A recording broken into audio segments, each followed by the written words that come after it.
Now, some people claim that this right here, this abomination of desolation, is specifically referring to the destruction of the temple in 70 AD. That was fulfilled back then. There are, I believe, several problems with that idea, chief among them being that these events are supposed to be immediately followed by the return of Christ.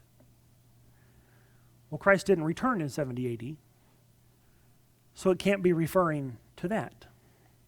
Because look in verse 24. It says, "But in those days, after that tribulation, the sun will be darkened, the moon will not give its light, the stars of heaven will fall, and the powers in the heavens will be shaken. Then they will see the Son of Man coming in the clouds with great power and glory. And then he will send his angels and gather together his elect from the four winds and from the farthest point of the earth to the farthest point of heaven." Yet that didn't happen. But according to this, it's supposed to happen immediately after.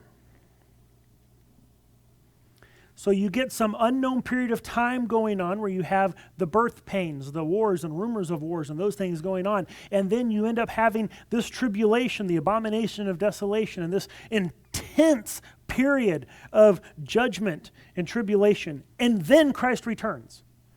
Immediately following. There is no gap. You got tribulation, Jesus comes back. That is the timeline he is giving out. And we know that because it's exactly what he says. He just said it, and then to make the point again, he gives a parable. Verse 28. "Now learn this parable from the fig tree. When its branch has already become tender and puts forth leaves, you know that summer is near.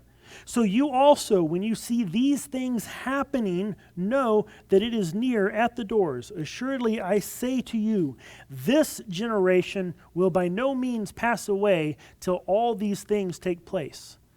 Heaven and earth will pass away, but my words will by no means pass away." So whenever he says this generation will not pass away, what generation is he talking about?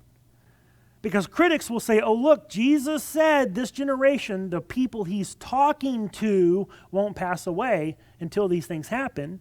Well, they passed away and these things didn't happen. They say, look, Jesus got it wrong. Except he's not talking about those people. Whenever he says this generation, he's talking about the generation that sees these signs that start the events. See, the generation that sees the abomination of desolation, the generation that sees the tribulation come, they are the ones who are going to see the end of the age. That is the generation that he is referring to.